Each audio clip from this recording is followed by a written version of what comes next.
The evening air was cool and gentle as Eleanor Hayes, one of New York's youngest and most powerful CEOs, sat alone on a park bench after another exhausting day. Her world was full of meetings, numbers, and boardrooms, but painfully empty of love or laughter. As she scrolled through her phone, she noticed a small figure standing a few feet away. A little girl, no older than 5, dressed in a faded pink coat and clutching a worn-out teddy bear, stared at her with innocent blue eyes. Eleanor smiled faintly, thinking the child might be lost. Before she could speak, the girl stepped closer and said softly, "Excuse me, ma'am, will you be my mom for just one day?" The words hit Eleanor like a wave, gentle yet overwhelming. For a moment, she couldn't breathe. The park fell silent except for the rustling leaves. No one had ever asked her for something so pure, so human. She knelt down to meet the child's eyes. "Sweetheart, where's your mommy?" she asked gently. The little girl looked down, her tiny fingers twisting the teddy bear's ear. "Mommy went to heaven last Christmas," she whispered. Eleanor's heart ached in a way she hadn't felt in years. That one sentence stirred something deep inside her, a loneliness she had buried under success and ambition. Eleanor felt a lump form in her throat as the little girl's words echoed in her mind. Without thinking, she offered her hand and said softly, "Come, let's sit for a bit." The girl's small fingers wrapped around hers, fragile yet full of trust.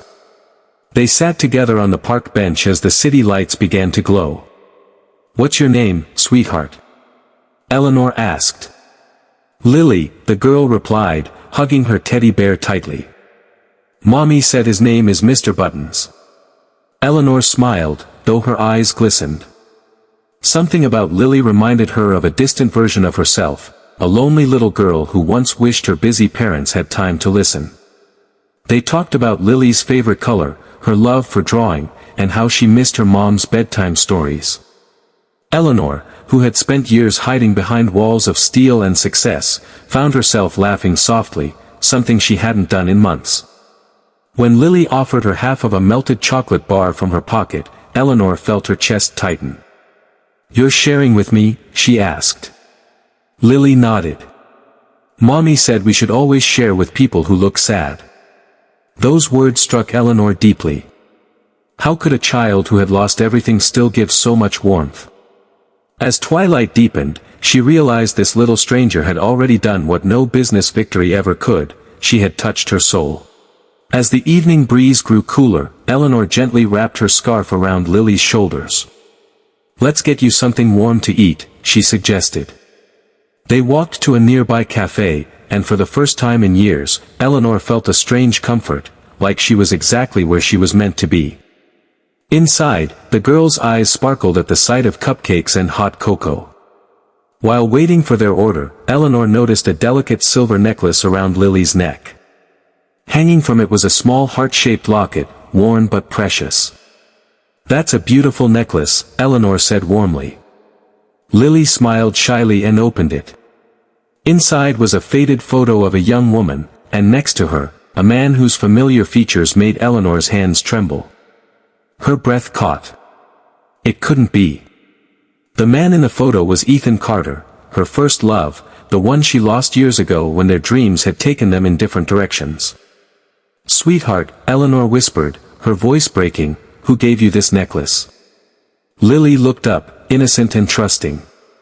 "Mommy said it was from Daddy. She told me he was someone very special, but he never came back after she got sick." Tears welled up in Eleanor's eyes as realization dawned. This little girl wasn't just any child. She was his daughter, and maybe, in some strange twist of fate, a part of the love she thought she'd lost forever. Eleanor's heart pounded as she struggled to steady her voice. "Lily, what was your mommy's name?" she asked softly. "Her name was Grace," the little girl replied, sipping her cocoa. The name hit Eleanor like a lightning bolt. Grace had been Ethan's college sweetheart after they parted ways, a kind, gentle soul she remembered from old photos. "Mommy said Daddy wanted to find you one day," Lily continued innocently, "because you made him believe in dreams." Eleanor's fingers tightened around her coffee cup as tears blurred her vision. Ethan had loved her once, deeply.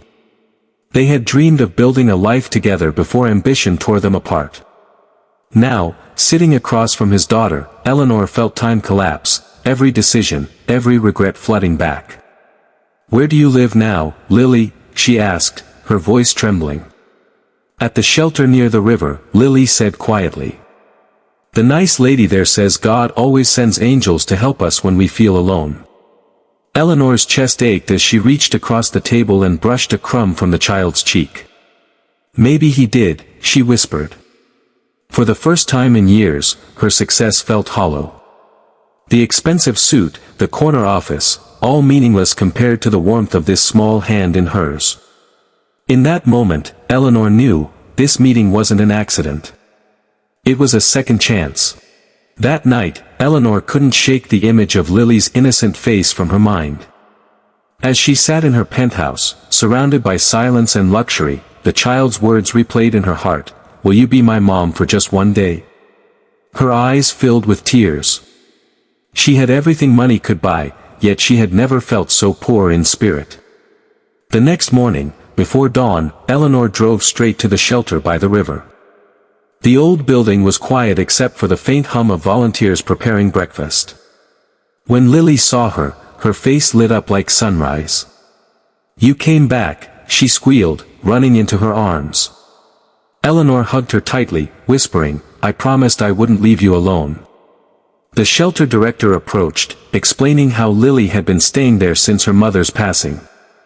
They had been trying to find distant relatives, but none had come forward.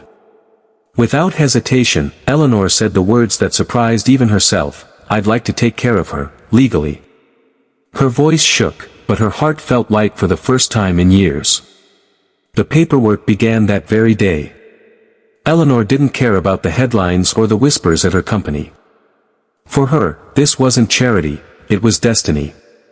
As Lily slipped her tiny hand into hers once again, Eleanor felt something inside her heal.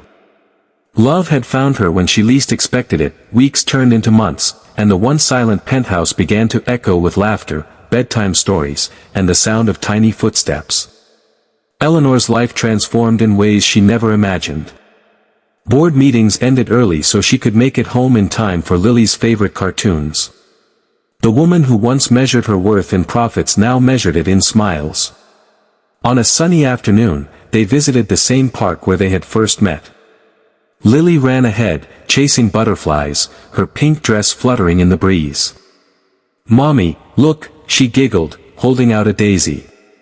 Eleanor's eyes filled with tears, not of sadness, but of gratitude. She knelt down, hugged her tightly, and whispered, "You saved me, Lily." The little girl tilted her head in confusion. "But you saved me first." They both laughed, a sound so pure it seemed to blend with the rustling leaves around them.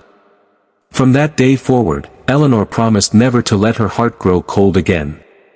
Love had returned to her life, not through wealth or power, but through a child's simple wish, a wish that melted even the hardest heart.